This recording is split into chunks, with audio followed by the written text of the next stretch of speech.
Hi, everyone. I'm Megan Stike, owner of the B2B Builder consulting firm, and I'm here to share with you the 5 questions to ask during your strategy review sessions.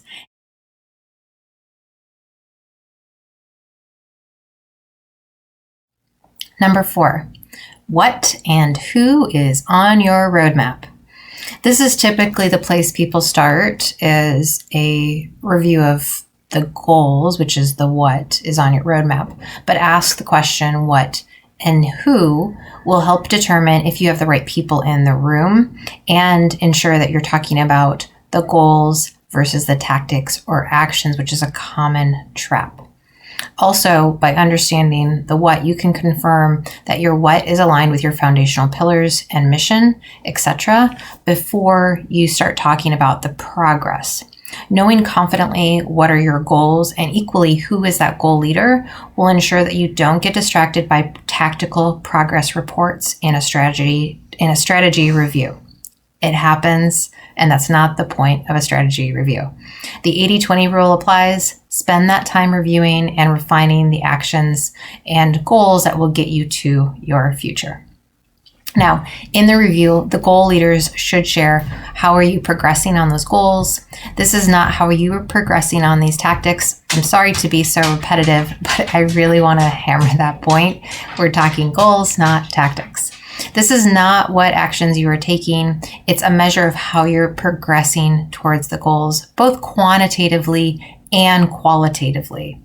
That leader can also answer the question if a change is needed and what needs to change. And those are tactics and actions. Those are the fine-tuned measures that you're taking to progress that goal forward. It's also an opportunity to ask for support as needed, and that should all be done in preparation for the meeting. The forward discussion is a conversation around who, what, when, where, why, how, and how much. But also remember that the how, the what, the when, the where is really a who. Your internal and external teams should be tied both to your goals and tactics. That who's on first expression that's used in baseball, well, it's relevant in business. Who is the what will drive the goal and the future progression. So who and what is on my roadmap is your number 4. Number 5, why? Why do you have those goals? Why have you selected that next progressive action? Understanding the why helps you refine with focus. The why do you have these goals and have these selected actions? As the goal leader or team leader, you should have asked this question prior to the strategy review and presentation. Equally, however, you should be prepared to ask the why and press your team or discuss with your team the why they have selected that progressive action. Or equally, why is it not progressing? Now, it's not a surface why, and this is an important point. In quality teams, there is a tool called the 5 whys. I'm a huge fan of it. And the reason is it encourages you to ask why 5 times or until you have really exhausted everything. You can't go any further. It's something that's used in quality, but I use it in goal setting. And the reason is because it helps you understand if you have the right tactics for your next progression, and if those tactics are aligned with your goal, and if those goals are aligned with your vision and mission. It helps you understand if they're really working, or if you're missing something, or if you're getting distracted, and if there's something you can improve on. By asking that question not just once, but a few times, you really get to a refinement of that progressive in action. Again, that's the purpose of a review session, is to make incremental shifts to refine that focus and action so you're efficient and you don't have wasted energy, time, resources, etc. Here's an example that I've seen in industry. Let's say you've added a goal to add an additional $10 billion of top-line revenue this year. And yes, I picked a financial goal because yes, they are important in business as long as they're aligned with your vision and they're not the only goal in your strategy. So you're focused on $10 million in top line.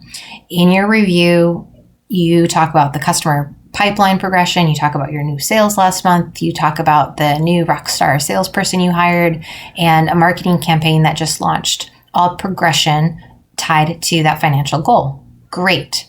You also share that your next step is attending a trade show that's going to cost the company $50,000 and an additional $10K in T&E. And you plan to expand your paid media to new publications, which will cost the company an additional $40,000. So $100,000 in cash in exchange for some actions. Your ask really isn't for budget approval. The discussion now is that the right progressive action are all aligned with it? And hopefully you've asked yourself why regarding those selected tactics and why that goal as the goal leader going into the session, so that you're prepared to answer the whys that your team members as part of this review should be asking. So why are you attending the event? Is that the right action? Is that the right event? Why expand media? Is your current media not working for you? Do you have the right content? What's your customer retention? Maybe you have customers in the pipeline, but they need more personal attention. Maybe you're losing customers because your customer service sucks. And instead of using that money on new events or expanded media, you need to spend that money to hire a new customer service manager, which would help you keep and grow your current customers, still getting you to that financial growth goal. There's no shortage of opportunity or ideas or actions or tactics. There's no shortage of revenue, frankly, either. However, resources of people, time, money, energy can be wasted and often is. And that's why asking the why matters. It's also why you have the review, to push yourself and make those progressive changes, those incremental changes to be the most efficient to get you to goal, to get you to your vision.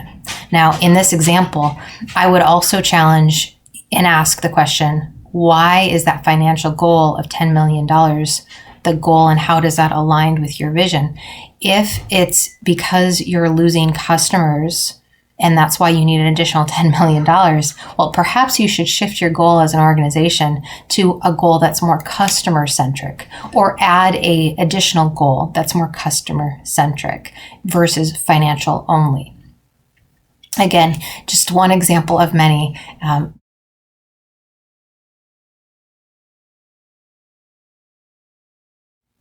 If you haven't yet, please give me a thumbs up if you found this content helpful. Please follow me so that you can get information if it's helpful for you in the future. And if you aren't on my YouTube channel, please subscribe. I hope you all have a beautiful day. Thank you.